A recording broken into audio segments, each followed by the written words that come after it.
back to SK Lifestyle. Thank you for joining me on the third part of this series, the review. Hopefully you've seen the first two parts, the unboxing and setup. The second part was the ride, which was actually 2 episodes. But now we're on to the review. So I'm gonna go over some of my thoughts and feelings as I've owned this scooter for 2 weeks now.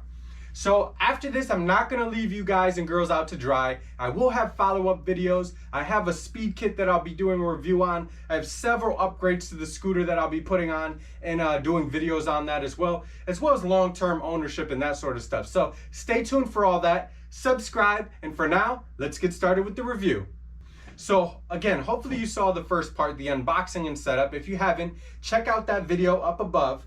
But on that, you may have saw, or you will see, that I had some troubles with the pull starter over here, and I was missing the 3 screws. One thing I have noticed is I think I'm missing screws to the pull start. Now, actually, one of the screws that I found in the box at the beginning of the unboxing was to that part, but either way, I would have been missing the other 2. So that was certainly a little bit of a hiccup. Nothing too bad. Easy screws to find at Home Depot or something. So, and that's what I did. But that was one little issue. Another issue that we had was the seat. Now, as I was putting on the seat in the unboxing, you could see that there was metal shavings coming out. So that's just all tolerances, you know what I mean? Obviously, this is a Chinese-made scooter. Now, it's made a lot better than back in the day. I think it's made pretty well for a cheap Chinese-made product, but it's not Taiwanese, it's not Japanese, it's not American, so it's not at that higher standard of build quality. So that's why we saw that. But again, I was more happy to see that it was tight than it was loose, because it would be a problem if the seat was loose from day one. Now you will see also the way I put on the seat, also the way I put on the handlebars. FYI, make sure the handlebars are sitting on the outside of the pole, not the inside. That's the correct way to put them on. Same with the seat.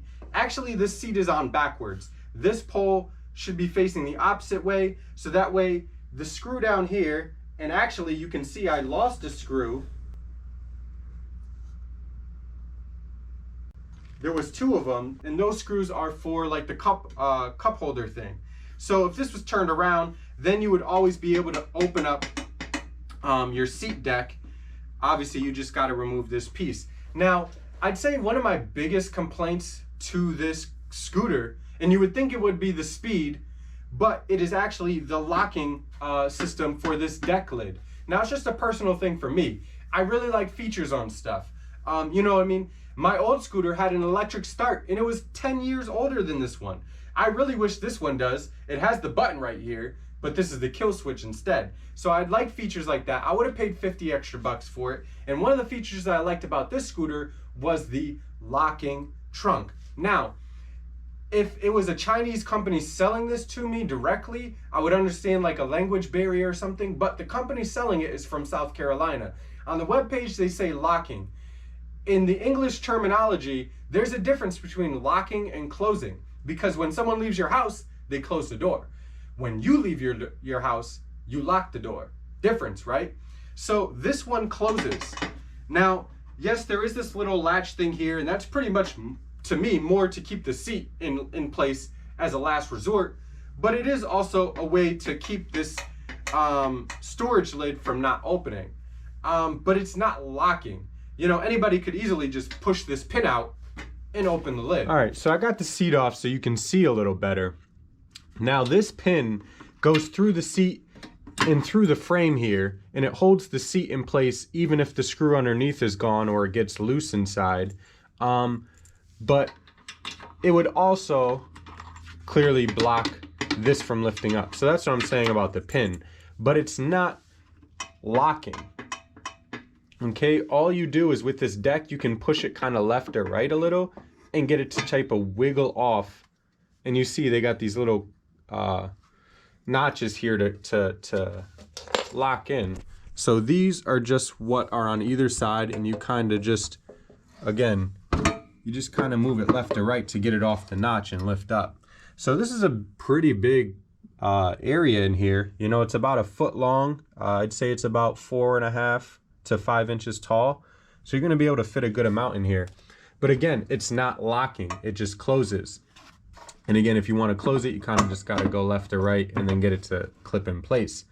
So what I'm probably gonna do is try to drill a hole up here, go through this part of the flat frame, and then just put like a locking mechanism so I can actually lock it with a key. So I will be doing a follow-up video showing how I install a lock on this, and I'm gonna have to take a little bit of time and devise it, but I'll do it because I want a lock on there, and of course you may want one as well, so I'll do a video on that. But that was certainly a disappointment to me. As far as setup, disappointment was really just the missing screws. I did mention that, there should have been a dedicated place for the fuel line.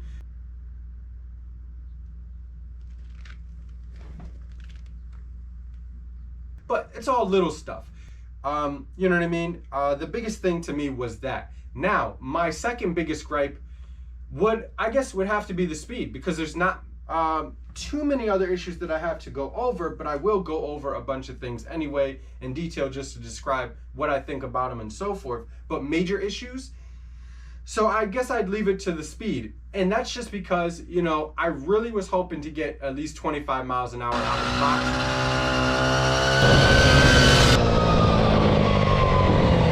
All right, there is our results from the first update. So we did gain 1.5 miles per hour. I think on the website for this one, at Blaze Scooters, they don't list a speed. I think at Scooter Wholesale, I believe is the way it's is the name of it. I think they list this one at 25 miles per hour. Now, I weigh 160. I'm a grown adult. So if you are a smaller adult, or you are a child that probably weighs like 112 pounds, then yeah, you probably are doing 25, 26 out of the gate. But as you can see on the ride video, and check that link up above, that I was able to do with just the tune-up and everything, I was able to get just over 23 miles per hour. So I was about a mile and a half off the pace that I was hoping for.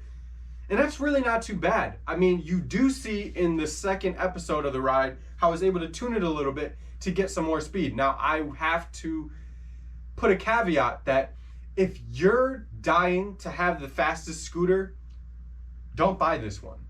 Don't. There's other scooters out there that have 70 cc's, 80 cc's, GoPeds and stuff, where you can have like all aluminum built, blah, blah, blah. This isn't gonna be that, you know what I mean? But there is stuff that you can do to get more speed out of it, and you saw it. But if you're always chasing it, if that number is what matters to you most, your friend has a scooter and his does 23, you need yours to say 24.2 so you can be ahead, then you can do it. You're always going to be chasing performance out of this thing, meaning you're always going to have to be tightening and loosening things, greasing things up and down, you know what I mean, lubing them up, changing the idle and that sort of thing, airing up the tires. Now, some of that you need to do as basic maintenance anyway, but not as much. But if every time you go out, you want to hit a certain speed, then you're going to have to drill down. Me, not so much, you know what I mean? If I go out one day and it's 22.2, the next day it's 23.1, it's all about the same. Big deal to me was the hills though.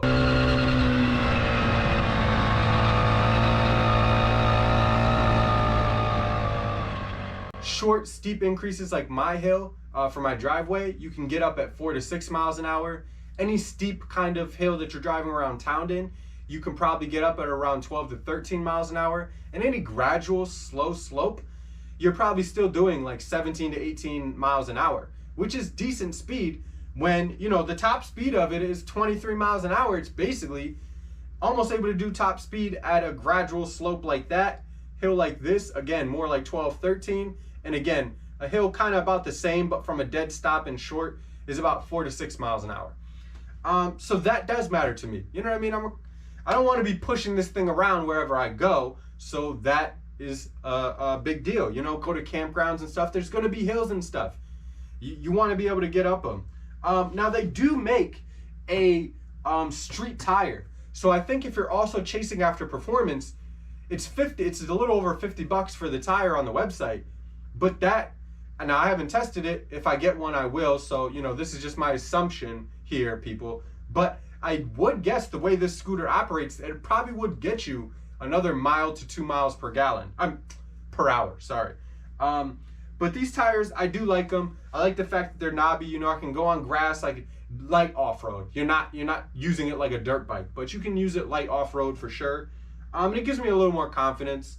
But you know, I may end up getting that tire just to test it out, see what it does, and you know, do it for the YouTube, right? Yeah. So the next thing I want to touch on is the actual fender here.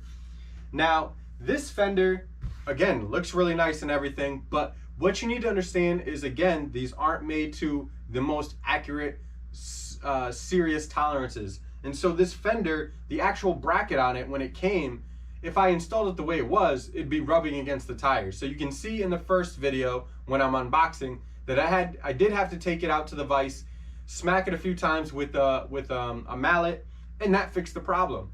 And if you don't watch the video and you try to do that, just be sure to take the bracket off, because you probably will crack the fender.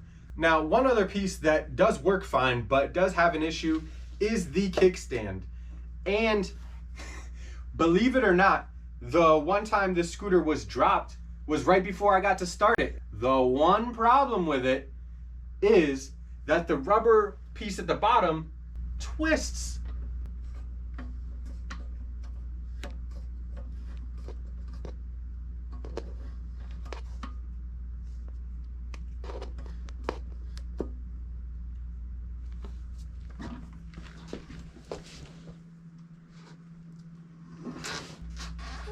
What the heck is that? Why would it twist? And the problem is, you know, it's just vibrating, it's moving around, you kick it with your foot, you kick it again. So the way it's sitting now, it's square. But if it kinks, then it doesn't have enough area, or it ends up kinking inwards. So certainly learn from me. You can see the bottom of this pull starter here got scraped a little because of that reason. So just always make sure that the kickstand is square, and you should be fine, but it's something that you definitely want to pay attention to. And I'll probably take a look at it at some point, see if there isn't a way, you know, I can just like super glue it, use a little, you know, some kind of putty or something, or just screw it in there permanently, but we'll see. One thing I do want to go over is why I chose this scooter, right? So you heard me earlier say, if you want a really fast scooter, don't buy this one. Of course, I like fast things for sure, but there's more to it. So the scooter that I had originally when I was like 15 was pretty much kind of looked like this. A few other features, like I said, had electric start, but it was a two-stroke.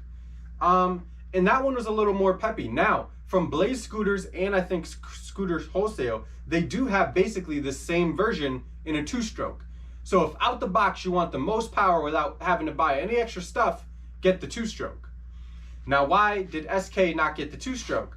Well, one, SK is kind of lazy, and I don't want to keep pull starting this thing 15, 16, 17 times every time I go to start it, or haven't started it in a while, especially since none of these came with an electric start. If you know anything, chainsaws are typically two strokes. They're a pain in the ass to start. But if you have like a Honda or Turo lawnmower, you ever start one of those?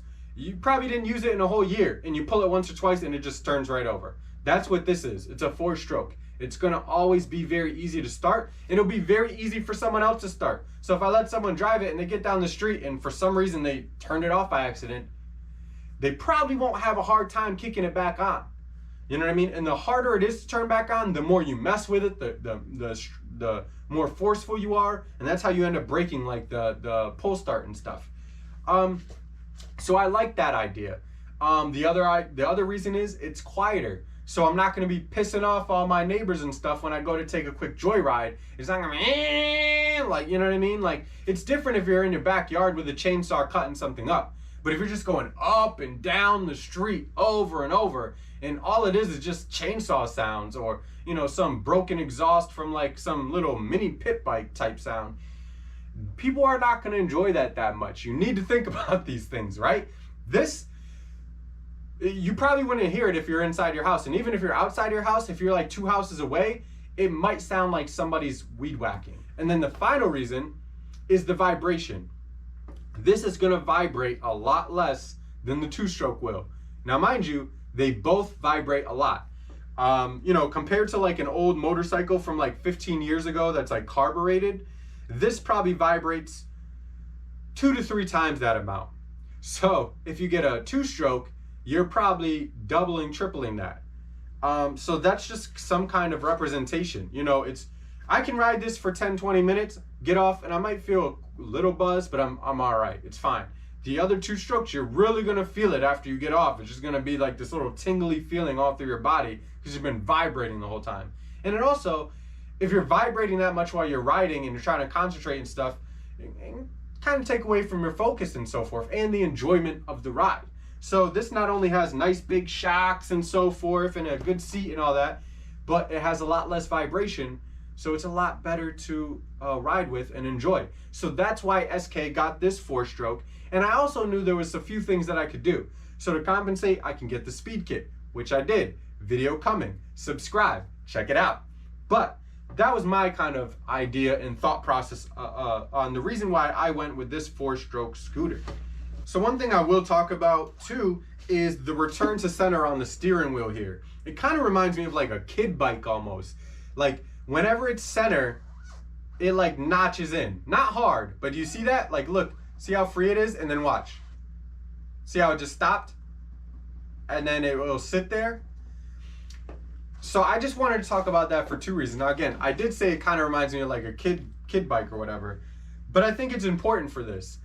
For something that's gonna have a lot of vibration, that isn't a huge scooter and so forth, I think it's good when most of the time you're gonna be driving straight or whatever, you can just have it kind of locked in so it just holds center. You don't feel like it wants to just keep waddling around a lot. You know what I mean? It gives you a lot better ability to stay center, pretty much. So it will feel weird at first, like why does it just kind of, and it's not hard to overcome. You see this, it goes back and forth, no problem. But if you're light with it, it always just notches into center. And a lot of times with scooters like this or a motorcycle, you know, you lean to turn anyway. So you can kind of just keep it as center, lean, take your little turn and just be fine. And it's just, it honestly is a little weird at first, but it does have a purpose and it is actually good. So I just wanted to speak about it in case you notice it and wonder kind of what's up. Just give it a little time and you'll kind of see that, yeah, it probably was a good idea that they did that. Because at first I was almost like, no, I don't like that. It's weird. But no, overall I do like it. Now I do think I got a comment on one of the videos about how the seat felt and so forth. Now I'm not the largest guy in the world. I'm about 5'11". I'm pretty skinny, so you know my behind fits on here all right. I think overall for for a little Chinese made scooter, like this seat is actually decent. There's some good foam to it. It's not the largest in the world. Of course, you can go up and do whatever, but there's actually good padding. Like they didn't BS you and just give you something like a hard seat or whatever. But it's firm enough. There's actually springs underneath, and you know, I think that kind of helps give a little bit of a better ride too, so I can appreciate that.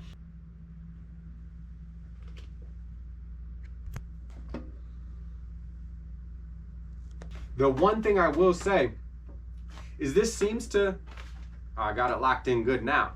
And that's why. Because if you don't tighten this thing so thoroughly, it will constantly keep creaking up and down. You'll get off the scooter and it'll be up, and then you go to get on it and you got to kind of like push it back down. And it was getting kind of annoying. So you really have to lock this thing in hard. And I say that because I thought I did, and it would still do it. So you need a lot of tension on that thing. So that I will say. But overall, I can appreciate the seat. I think they did a good job with it. All right, now we pay a little attention up here to the top piece. Obviously we have, you know, our rear and front brake here.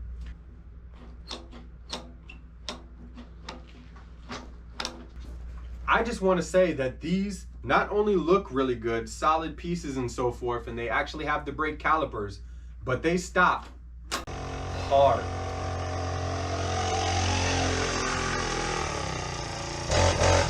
They do a good job. Yeah, it's just that simple. They do a very good job. Now you can play a little bit if you want, you know, it should be quicker to brake and so forth. I kind of did that with mine just to tighten them up a little bit. I don't want too much play. But I think whether using the front or the back, you'll be able to stop this scooter. But obviously the fact that they work so good, if you're at top speed and you need to, you pull them both in, I think you're gonna do pretty well to stop. So, you know, as much as you wanna go fast, you also wanna be able to stop quickly. And this did not cheap out on that. They do work very well, and I'm actually really impressed by that. One thing I will say as we're up here is the throttle. You can see me on the ride portion, I believe. I'm trying to like adjust the throttle to see, you know, if I could tighten it up a little bit and there's not as much play, just give you a little more confidence, like better throttle response and so forth. But overall, there's just a lot of play in these things. I mean, there still really is. And when I get time, I'll probably look at it a little bit more, but just understand that. And then once you get going, it's almost like there's just like a slow speed, and then you kind of, you know, can go a little bit, and then you just drop it all the way. It's a pretty sloppy throttle, but it's kind of what I expected for this. I mean, it's not, you know what I mean? Again, it's not a brand new Yamaha or Gixxer, you know what I mean? So you can adjust it a little, but just beware. And it's honestly, it's a little easier to drive for people because it's not like you touch it and it just is already at max. But it's just a lot of play even through the middle of it. And it's a little hard to adjust the idle that way because they talk about, you know, if you turn it up too much, you'll flood. But I feel like there's a certain point where it'll just bog down in the middle of the throttle band anyway. So just be mindful of it, you know? But as I sit here in front of this thing, you know, another reason why I got it, and even now sitting here, it looks good. It looks like a really good scooter. It's a decent size. Here, I'll get on it and sit on it again. It's a decent size for sure. I feel comfortable. Obviously, it would be nice if it'd be a little larger because I'm a, you know, grown adult. But at the same time, it doesn't feel. It feels like it is still built for me as well, not just for a little kid. And there's a big trunk down here. I really like that. I mean, there's good features. Again, I know the locking thing, but I do appreciate that.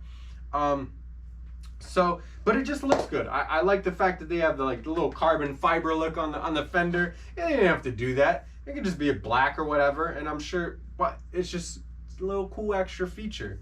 But it looks nice. There's a lot of shiny chrome on here, like nice metal and stuff. It stands out. So you see all the metal that's being used here. Like this is really thick. Nice springs being used. Like legitimate brake calipers.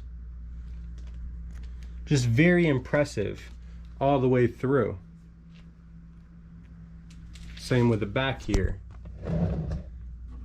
Just very decent shocks. Nice big fork back here, and again, calipers all the way through.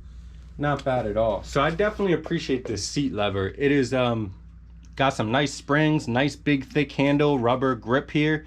Just be aware that does take a little bit of effort. What I like to do is actually grab like the bar here to the handlebars and give myself some leverage as I pull this down, and that's really what works. And then, you know, you can just hold on to the bar and push it upwards and it'll lock back in place.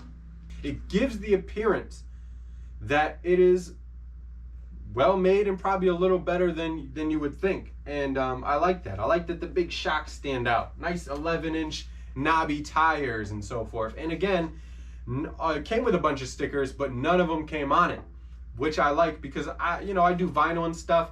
Eventually I'll probably change the color and look of this or whatever. I don't have to deal with the stickers they had on it and so forth. Just everything was clean from the jump.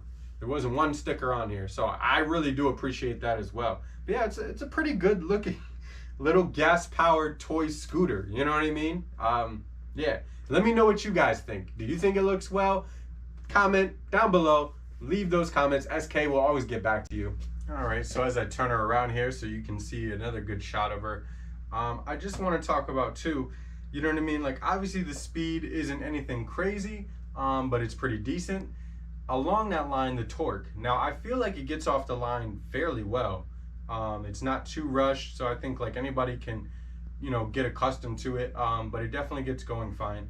There's not a lot of torque. Again, this isn't a dirt bike. So while it is for like off-road use, You know, you could see me and my lawn.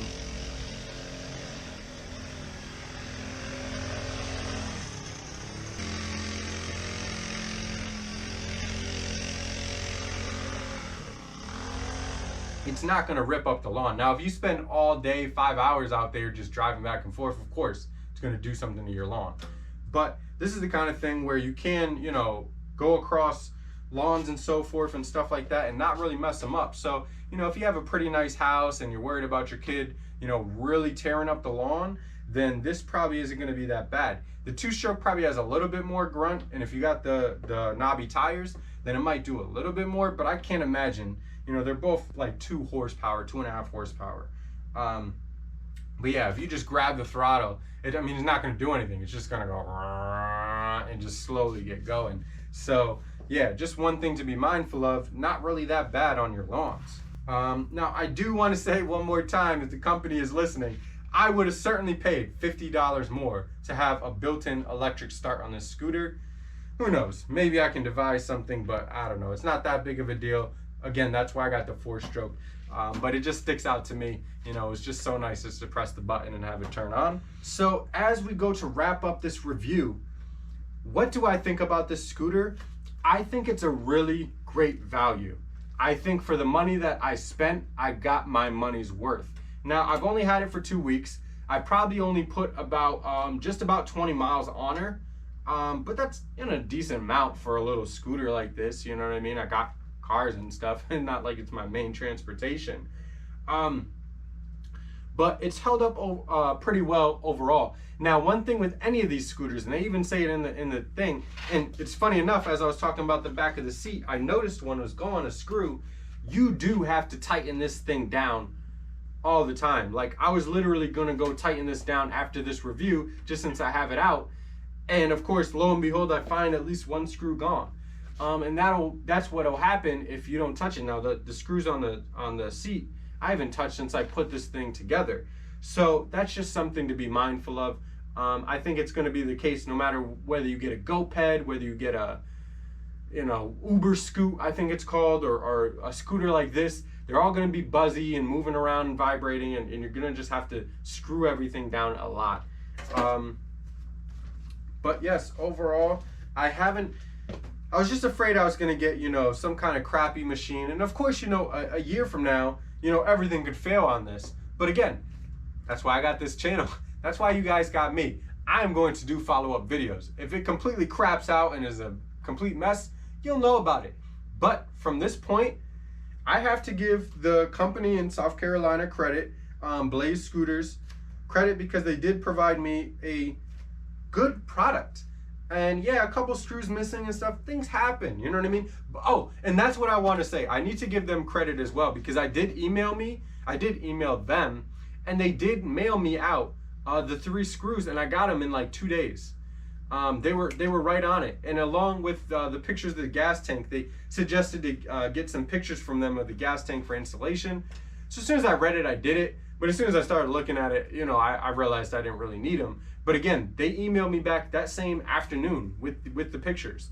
So, you know, they got some pretty decent customer service, and you gotta appreciate that stuff, you know what I mean? And I think they're probably, they also sell mainly electric scooters, but they have 1 or 2 gas-powered scooters, including this one and the 2-stroke. I think they're, at least at Blaze, you know, they're limiting their scooters to what they know they can service and provide to people and give a good product, would be my assumption. So I won't go too long on that, but I can appreciate that, you know what I mean? It seems like I got what I paid for, and that's really what you want. You know what I mean? Overall, I'm satisfied. I'm definitely interested to see what you guys are using for gas-powered or electric scooters. You know, those are just as fun too. I have a couple of those. Have you purchased this one or one like it? What kind of issues or problems are you having? What drove you to want to purchase a gas-powered scooter over like a pit bike or a little ATV or a real moped or scooter? You know, a legitimate one that you go buy for like $1,600 or $2,000. You know, why did you guys get these? Again, for me, I'm going to be slapping on some lights and stuff. I told you, I'm going to be doing some upgrades with this thing. So, you know, because I plan on driving it around town. Yeah, overall, I think this was a great scooter to purchase. I'm excited to put some more time and effort into her and enjoy driving her around all summer. You know, I'm going on vacation in like a month. I'm gonna be up like, you know, by the lake and stuff. I'm gonna have this thing with me. We're gonna be ripping it all around like farmland and stuff, you know, have a good time with it. So those videos will be up as well.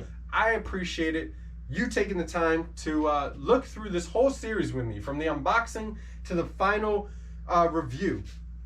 It has been a great process.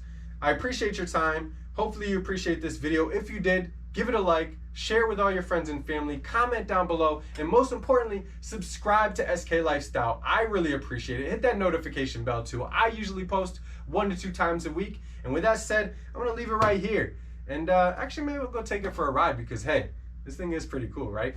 SK Lifestyle.